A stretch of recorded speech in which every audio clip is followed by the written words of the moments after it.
Boa tarde, meu nome é Índia Martins, eu sou professora de Design Visual na Universidade Federal Fluminense.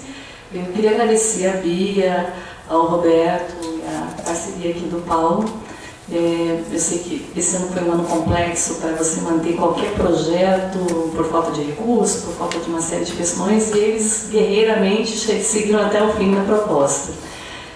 Eu trouxe algumas questões teóricas, espero que não fique chato. Eu só aqui costumo usar PowerPoint, adoro um PowerPoint, mas hoje eu resolvi trazer algumas questões teóricas e eu queria colocar essas questões antes da gente ver o filme. Então a gente combinou meio de fazer começar com esses aspectos mais teóricos, algumas questões gerais e depois fazer uma reflexão sobre o filme junto com vocês. A gente vai exibir hoje Do Outro Lado da Rua, que é um filme do Marcus Bernstein, de 2004.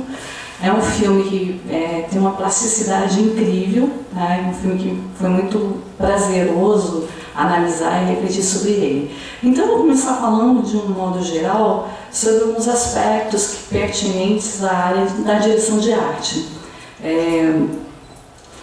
Eu venho de uma pesquisa já de algum tempo nessa área da representação da paisagem, representação do espaço no cinema. Tá? Eu fiz meu mestrado sobre a paisagem no cinema de Wim Wenders, que é um cineasta do cinema novo alemão, que tem uma relação muito forte com a representação do espaço, uma representação quase documental. Depois fui fazer doutorado na área de design, porque me interessava entender um pouco mais as relações plásticas e formais que se estabeleciam na representação fílmica. Né?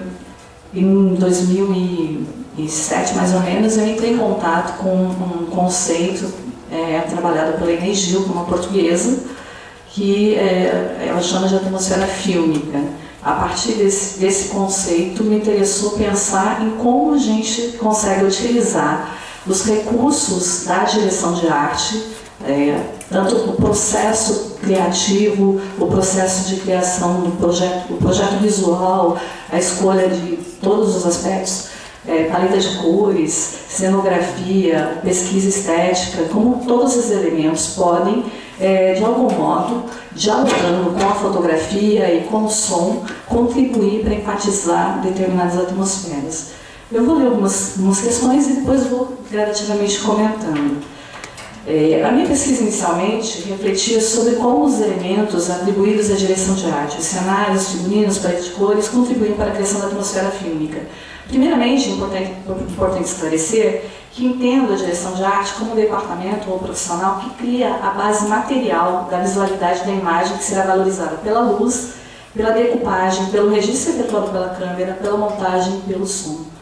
O production designer, a tradução em português não reflete exatamente essa função, mas seria design de produção, é o responsável por desenvolver o projeto visual para a produção inteira, incluindo sets, apoio, figurinos, iluminação e, frequentemente, o próprio ritmo do filme. A gente tem usado esse conceito porque o conceito de direção de arte ou diretor de arte não dá conta da dimensão do trabalho desse departamento agora. Com a tecnologia digital, a gente percebe que muito do trabalho do diretor de arte que acontecia no set de filmagem foi deslocado para a pós-produção. Então, a gente tem filmes que são feitos com cenários completamente digitais, outros que têm uma presença muito forte dessa cenografia digital.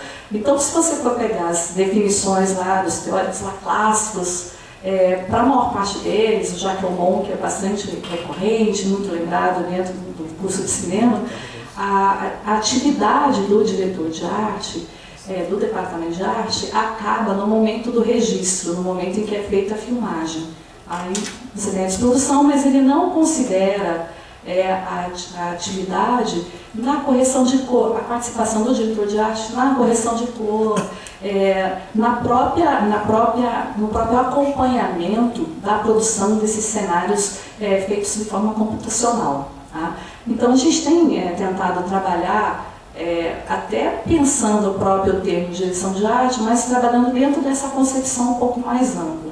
Aqui no Brasil ainda é bastante complicada a situação, até por uma questão de custos, os recursos financeiros para a arte nem sempre são compatíveis com o conceito, com o projeto que é feito inicialmente. Mas o que é mais complicado é uma certa cultura.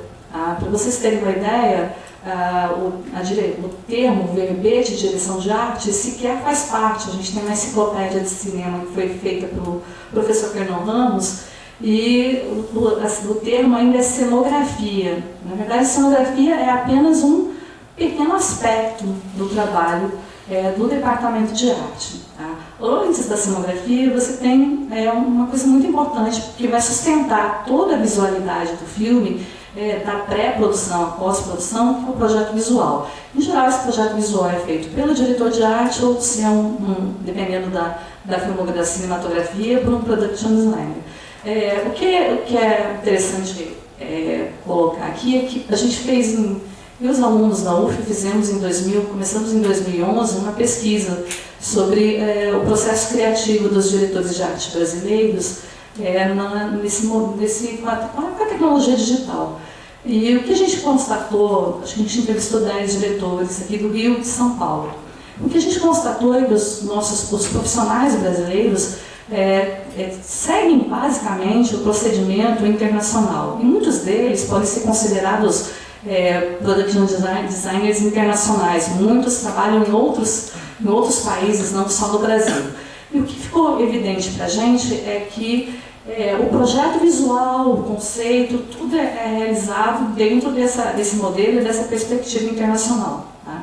O grande problema apontado por eles é que esse projeto visual, essa proposta, esse conceito que é criado inicialmente, vai se perdendo ao longo do processo. Tá?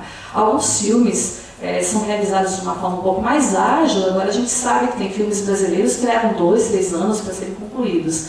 E aí, ao longo desse processo, o dinheiro vai acabando, as coisas vão sendo simplificadas, e quando você vai retomar, vai voltar lá, ver o que do projeto visual você conseguiu implementar, muita coisa se perdeu. E aí a gente vê, às vezes, alguns filmes que as coisas não fazem muito sentido, visualmente, plasticamente, eles não ficam tão atraentes. Isso não quer dizer que não houve um trabalho inicial por conta do departamento de arte, mas eventualmente ele não foi concretizado por uma série de questões, né? Mesmo essa quebra de continuidade que às vezes acontece, a falta de recursos e tal. Eu vou voltar para a questão aqui da representação do espaço. Para vocês terem uma ideia, o que a gente entende como a principal base material de atuação do diretor de arte ou do production designer, inicialmente era o espaço. Tá? Esse espaço, a gente, fazendo uma referência até à teoria literária, pensa sempre num espaço que a gente chama de espaço físico, social, tá? Ou psíquico ou psicológico. Né? O cinema vai tratar esse espaço físico de duas formas principais. Isso pensando no cinema tradicional. A gente tem hoje várias outras possibilidades com a tecnologia digital, mas de uma forma geral, o cinema vai produzir esse espaço vai reproduzir o espaço a partir dos movimentos de câmera. Tá? A gente vai tentar fazer com que o espectador experimente o espaço a partir dos movimentos de câmera, penetre e perceba esse espaço. Isso é uma característica bastante presente em filmes que trabalham mais com locações, e não só no cinema, mas também na própria televisão. Se nós pegarmos um cineasta como o Luiz Fernando Carvalho, ele trabalha dentro dessa perspectiva de reproduzir espaço a partir dos movimentos de câmera, tanto nos seus filmes como na própria televisão. E o próprio Walter Salles, né, para vocês terem uma ideia, quando ele fez o filme Água Negra, eles contrataram uma production designer, a Tereza, eu não lembro o sobrenome dela, mas ela construiu um set inteiro para o prédio todo que foi construído. Ela construiu de forma que ele pudesse se deslocar com a câmera, tá, sem ter nenhum tipo de problema. Tá? A tendência na cenografia contemporânea é trabalhar com módulos, você criar cenários que vão render em função dos enquadramentos e da decupagem definida pelo diretor, junto com o diretor de fotografia. Mas você tem cineastas que trabalham dentro com essa perspectiva de total liberdade, de se deslocar, de pegar os mais diferentes ângulos desse cenário. Para esses cineastas, aí há a necessidade de se pensar o espaço de uma forma mais geral. Acho que o Luiz Fernando Carvalho, quando fez Capitu, todo mundo viu Capitu, ou algum episódio de Capitu. Para vocês terem ideia, o Raimundo Rodrigues, que era o diretor de arte, ele teve que cenografar todo o Automóvel Clube, 2.000 metros, ali no centro da cidade. Era um espaço onde aconteceria um baile. Ele não podia fazer grandes intervenções, não podia pintar nem nada, ele teve que criar um papel que simulasse mármore e forrar 2.000 metros lá, por conta da forma como o Luiz Fernando Carvalho filma, a forma como ele reproduz o espaço. Então, só por esses exemplos, dá para vocês perceberem que a representação do espaço no filme era uma escolha estética e, às vezes, uma escolha política também.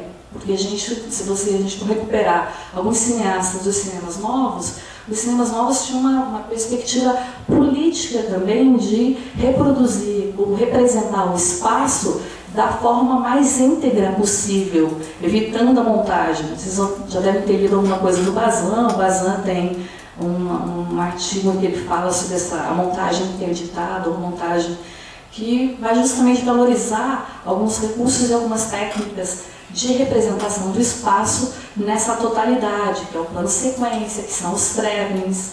A gente vai observar no filme de hoje que em geral, quando ele filma os exteriores, ele trabalha bastante com esses movimentos de câmera. E ele tende a trabalhar dentro dessa chave, dentro dessa perspectiva de reproduzir ou representar o espaço a partir dos movimentos de câmera.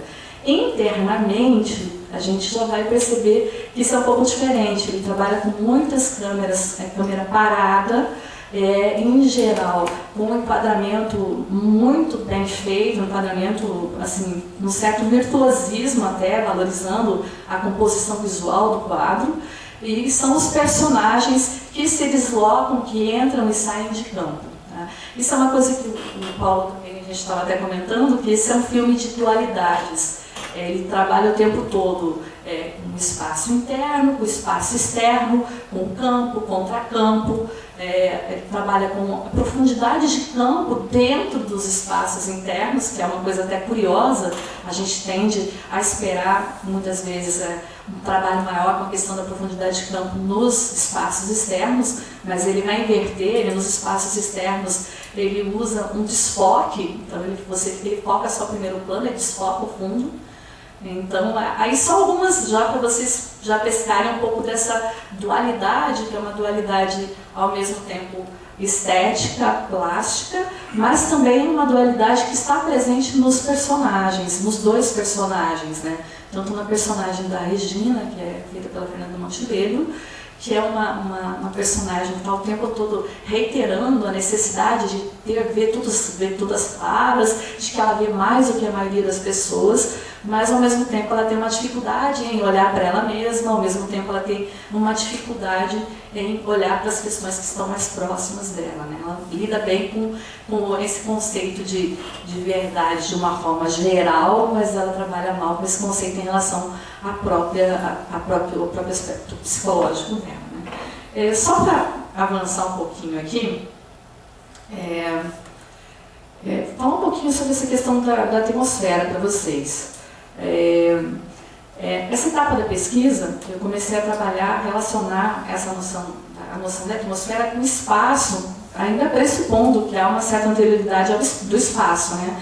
E entendendo a atmosfera como elemento narrativo, tá? Não exatamente como elemento fílmico. A Emily Gil chega a tratar a noção de atmosfera como um elemento fílmico. Eu entendo mais ela como um elemento narrativo, tá? E justamente por estar relacionada com o espaço, que é um elemento narrativo, antes de qualquer coisa.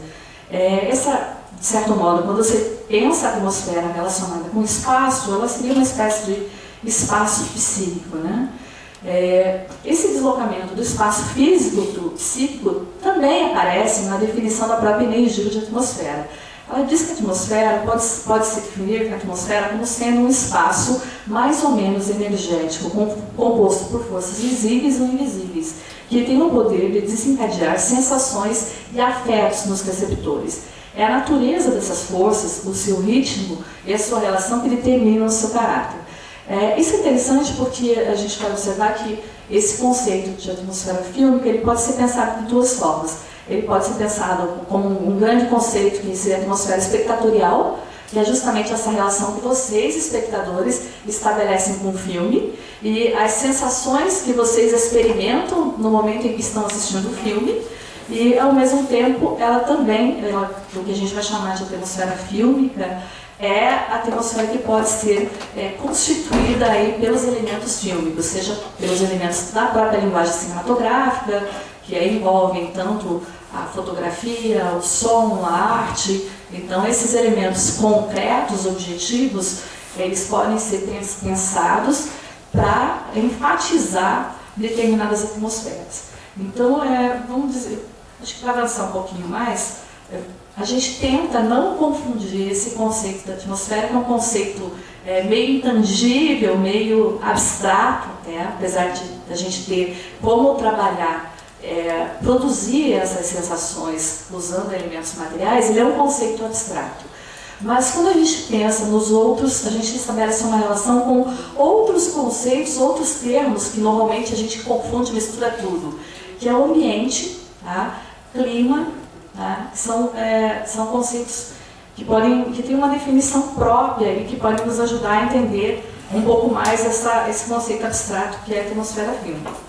Deixa eu localizar aqui, porque eu fiz uma parte histórica, mas depois que a gente tiver mais curiosidade, eu posso passar um pouco da história da...